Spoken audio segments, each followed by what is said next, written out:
Boa tarde, pessoal. Beleza? Estamos aí então de volta, nossa segunda aula do módulo 2, do módulo de Química Agrícola. Vamos começar a entrar hoje no conceito de acidez. Putz, isso aí geralmente o pessoal aguarda bastante essas aulas para compreender aí questão de conseguir fazer uma recomendação de calagem, etc. Então, a gente vai estar trabalhando isso aí. Então, é a nossa aula 2.1, então módulo 2, Química Agrícola, 2.2, desculpa, 2.2, módulo 2, Química Agrícola, aula 2, vias de liberação do íon H+, no solo. Vias de acidificação do solo, para ficar mais fácil de compreender, beleza? Então, é isso que a gente vai ver hoje. Prestem bastante atenção, se houver dúvidas, não evitem em me questionar, tanto pelo canal, quanto pelo WhatsApp ou pelo e-mail, e eu fico à disposição, beleza? Bora para a aula? Copia! Bom, então vamos lá, pessoal.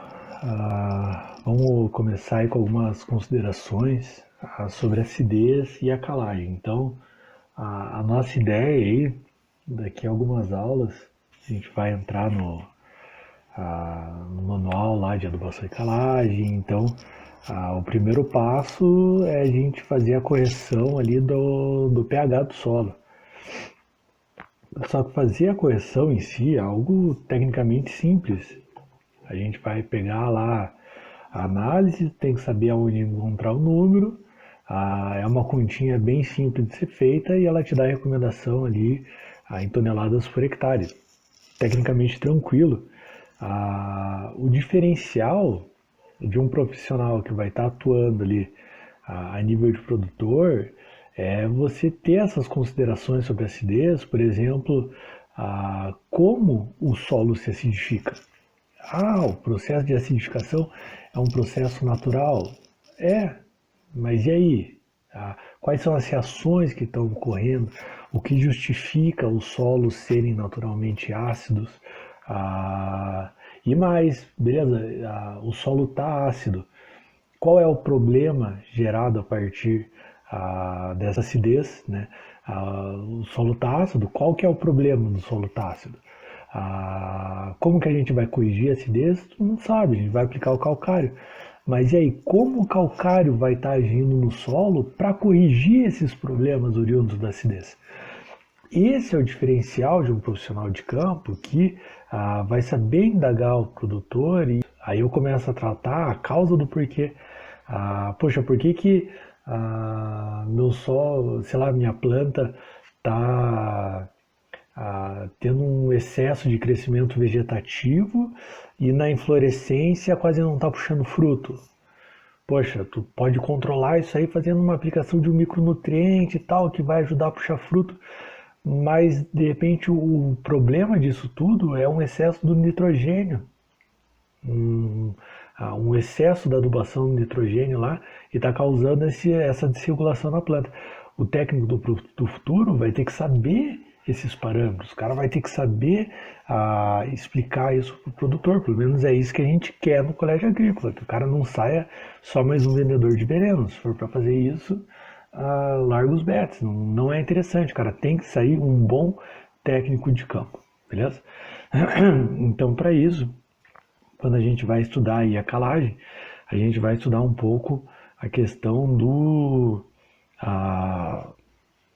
das considerações, como o solo se acidifica, quais são os problemas dessa acidificação e qual é a ação do calcário para corrigir esses problemas derivados da acidificação. Show? Então vamos lá. Então a primeira coisa que a gente precisa saber, quando a gente fala aí, quando a gente está começando a entender a acidificação, é que a acidificação ela é um processo natural. Assim como a erosão, por exemplo, é um processo natural. O problema é quando a gente promove uma aceleração desse problema, beleza? Então, o solo, ele naturalmente se acidifica.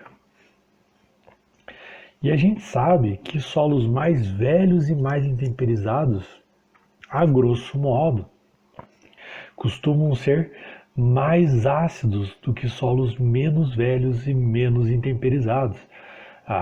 O que seria um solo velho, solo intemperizado? Solos de regiões tropicais, basicamente. Você pega o principal agente do intemperismo, a gente sabe, é a água da chuva. Aonde chove mais, é natural que o processo de intemperização seja mais acelerado. Mas por que os solos mais intemperizados são mais ácidos? Aí a gente vai entender isso daqui para frente, a gente vai começar a entender esses conceitos. Agora a gente começa a pensar no seguinte também. Então, solos tropicais, no caso, solos mais velhos, são naturalmente mais ácidos. A acidez em ambiente produtivo promove um retardamento do desenvolvimento da minha planta. Tranquilo? Agora a gente para pensar. E de repente, poxa, solos ácidos, se eu faço uma limpeza de uma área, faço desmate, retiro as plantas que estão lá, aquele solo, muito provavelmente, aqui na nossa região, ele vai apresentar um caráter mais ácido que o normal. Mas por que quando a gente planta ali uma soja, um trigo, ele apresenta essa deficiência devido à acidez? Só que antes da gente plantar essa soja, esse trigo, tinha uma floresta que estava muito bem obrigado com aquele tipo de solo. O solo estava ácido, a gente tinha alta concentração de alumínio livre na solução do solo e aquela floresta estava tudo bem. Então aí a gente começa a pensar o seguinte: a maioria dessas plantas que a gente fala aí, plantas cultivadas hoje, a gente para pensar um pouco na região de origem dessas plantas. A grande maioria advém de países cujo clima é um clima temperado, é um clima mais frio, é um clima com uma menor precipitação, consequentemente um menor intemperismo. Esses solos são solos naturalmente menos ácidos. Olha como faz sentido agora. A gente pega uma planta que ela é acostumada com solo menos ácidos e a gente traz para a nossa realidade, que são solos mais ácidos. É por isso que a maioria dessas plantas cultivadas apresentam dificuldade de desenvolvimento quando o solo apresenta certa acidez, coisa que não acontece numa floresta natural aqui pra gente. Se a gente vivesse só de guaraná, mirtilo, erva mate, né? Se a gente vivesse só de mate, a gente não ia ter que ficar fazendo correção da acidez. Por quê? Porque essas plantas elas são adaptadas aos nossos solos, que são solos com uma acidez mais elevada, um pH mais baixo, e ela se desenvolve ok. Agora, quando a gente traz uma planta cujo a região onde ela se desenvolveu é uma região de solo menos ácido, a hora que ela chegar aqui ela vai sentir. Entendido isso, mais ou menos? Faz sentido, né? A gente começa a pensar, poxa, mas por que precisa fazer calagem para uma planta cultivada, sendo que a floresta estava lá crescendo bem, o mato cresce bem, né, cara? A gente sempre fala isso, o mato vem que é uma beleza. E tu não precisa corrigir o solo para aquela tiririca, para aquela língua de vaca que tá lá. Ela é naturalmente do solo, e ela vai vir e ela tem resistência a esse pH mais baixo, a essa acidez mais elevada. Além disso, solos ácidos ali normalmente apresentam grande quantidade de alumínio e manganês. Então, um dos problemas principais ali dessa acidez não é a acidez em si. Poxa, um solo não é ácido a tal ponto que eu vou andar descalço nele e ele vai corroer meu pé. Não chega nesse nível de acidez. Porém, tem um problema associado que é a disponibilidade de alumínio. Nessa foto aí que eu estou mostrando, a gente tem o cultivo hidropônico aí de milho, então não tinha contato com o solo, mas na solução nutritiva que estava passando pela tubulação, na foto da esquerda a gente tinha uma solução nutritiva sem a presença de alumínio. Na foto da direita, aí a gente tem o milho plantado no mesmo dia, só que nessa solução a gente tinha a presença de alumínio. Essa presença de alumínio promove um déficit no desenvolvimento radicular. Poxa, não desenvolve raiz, a gente perde ali em captação de nutriente, captação de água. Se não desenvolve raiz, não desenvolve a parte vegetativa.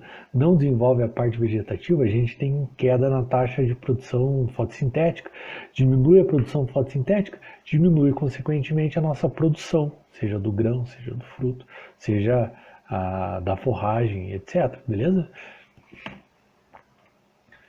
Então agora a gente vai entender como que o solo se acidifica. Então, bom, para o solo se acidificar, o que está acontecendo? A gente vai ter uma substituição de carga. Se vocês lembrarem lá, de novo aquela pergunta, quem tem carga no solo? Matéria orgânica e as argilas. Principalmente que tipo de carga? Carga negativa, ok? Quando a gente para pensar em nutrientes, cálcio, magnésio, potássio, a maioria dos nutrientes utilizados pelas plantas são cátions. Cátions são íons de valência positiva. Tá? Carga negativa na argila, positiva no meu nutriente, então ocorre uma ligação do meu nutriente adsorvido, não é absorvido, é adsorvido na parede do mineral. Ocorre uma fixação aí desse nutriente na parede da argila e da matéria orgânica.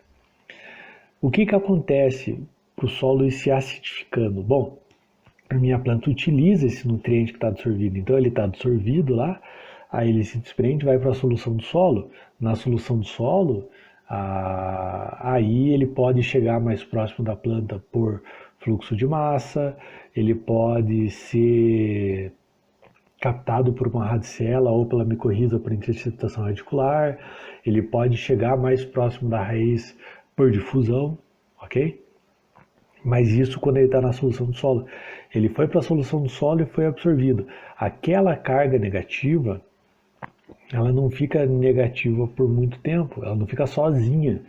Então, rapidamente, ela vai ser, se não tiver outro nutriente para fazer ocupar aquela carga negativa, vai vir ou um íon de hidrogênio ou um íon de alumínio, basicamente, nessa argila, nessa carga negativa.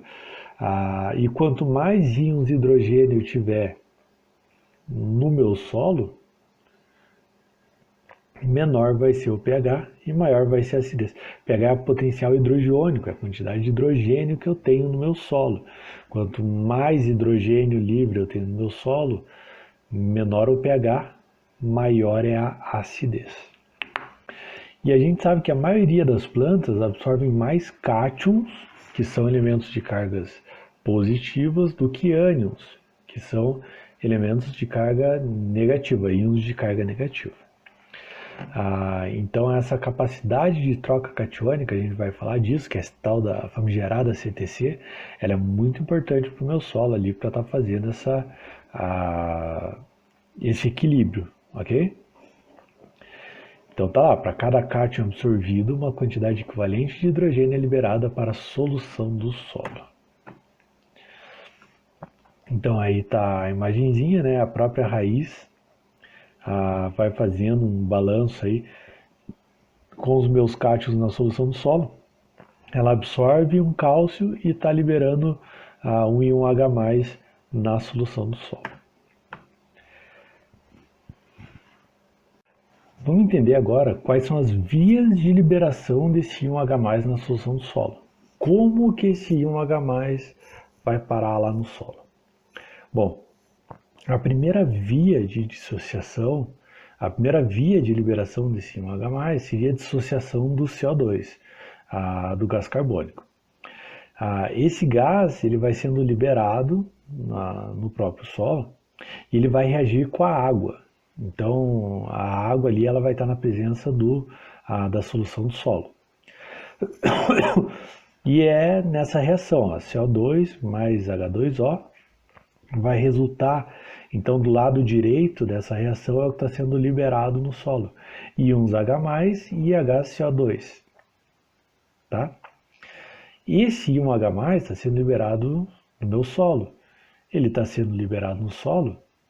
Quanto mais íons H+ no solo, menor o pH, maior é a acidez. Tá, vamos entender da onde que vem o CO2 e da onde que vem a água. Esse CO2, aonde que ele está? Basicamente nos meus macroporos, nos poros grandes. Por quê? Esse CO2, em grande parte, ele é liberado pela respiração do próprio solo. Ah, o solo respira? Basicamente, quem respira na verdade são os micro-organismos que estão presentes nesse solo, fazendo a decomposição da matéria orgânica, por exemplo.